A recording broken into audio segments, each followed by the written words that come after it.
Hey, so who here was a fan of Firefly, the TV series? You can raise your hands if you want, but I'm not going to be able to see them, of course, because this is all pre-recorded, and you already know that. Anyway, so if you were a fan of Firefly, you probably know, and if you weren't, then I'm about to tell you, that its schedule was handled kind of oddly. The episode that was supposed to be the pilot wasn't broadcast till after the series had already been cancelled, which made some of the early episodes much more confusing than they would otherwise have been, because they referred to things without explanation as if they had already been brought up before, even though they hadn't. The ship was hit by Reavers. Reavers? So, cow. Except that they had in the pilot, or rather they would have if the pilot had aired when it should have, or would when the pilot finally aired. You never heard of Reavers? No, campfire stories, men gone savage on the edge of space, killing. They're not stories. Why do I bring this up? Well, see, here's the thing. I had originally planned to launch my video blog last week, but I decided to give myself an extra week to get things ready. This turned out to be a mistake. Because, see, while most episodes I was going to relate what happened the previous week, I was going to use the initial episode just to introduce myself and explain who I was, what I did, and so on. But then, as it turned out, this last week has been unusually eventful, and there are a lot of things I want to talk about. But I'm not going to have time to talk about them if I spend all this episode introducing myself. And waiting to talk about them until the following episode, well, that just seems kind of awkward. So, here's what I'm going to do. This week, I'll talk about what happened this week. And then next week, I'll introduce myself. So next week is going to be the pilot, so to speak. And this week will be the first regular non-pilot episode, even though it's airing before I've introduced myself and explained what's going on. In retrospect, I could easily have avoided all this confusion. See, since the first episode was supposed to be just an introductory episode anyway, without any explicit ties to any particular time, I didn't need to give it a week all its own.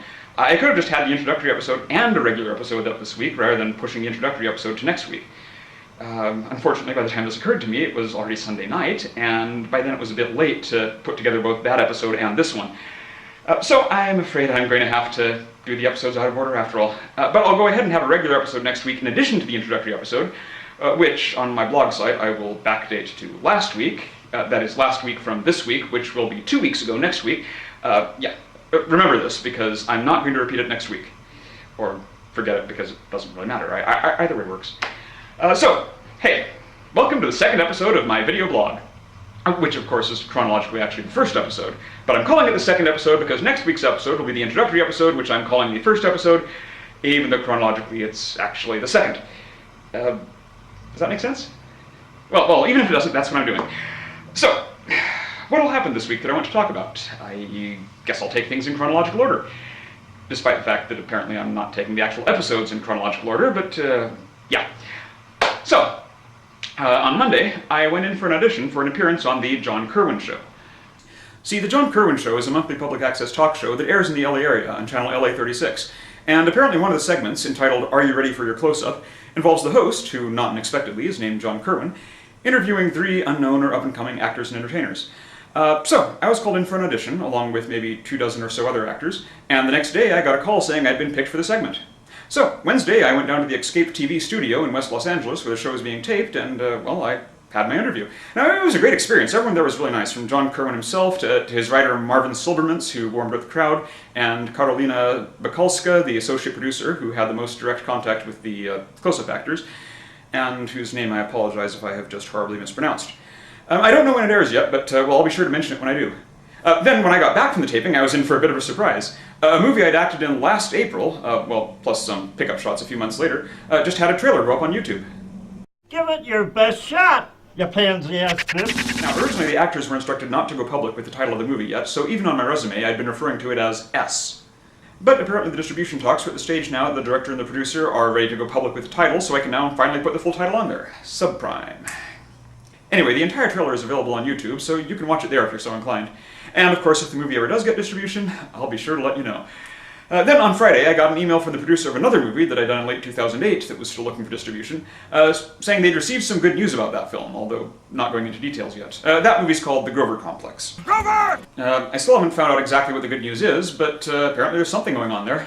And anyway, I'll finally be receiving a copy of that movie, which obviously I won't be able to show here, but I'll be able to use some brief excerpts in my reel.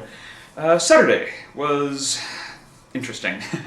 I'm a member of an organization called the Independent Investigations Group, which, as it says on the organization's webpage, investigates fringe science, paranormal, and extraordinary claims from a rational scientific viewpoint, and disseminates factual information about such inquiries to the public.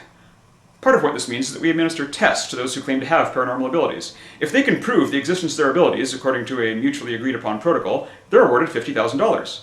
Now, generally there is a preliminary test first, slightly less stringent, which they have to pass before they're eligible for the official $50,000 test. In practice, however, most applicants don't even make it to the preliminary test. Either they can't agree on a way their supposed ability can be tested, or they drop out before it's time for the scheduled test. This Saturday, however, we are going to have an actual test. A man who claimed to have telepathic abilities would be able to transmit the identities of playing cards to a colleague of his in another room. Well, the claimant and his receiver both showed up as agreed, and the test began. Transmit via telepathy 52 cards to his partner and receiver in the other room. Okay, let's start. Suffice to say, he didn't pass.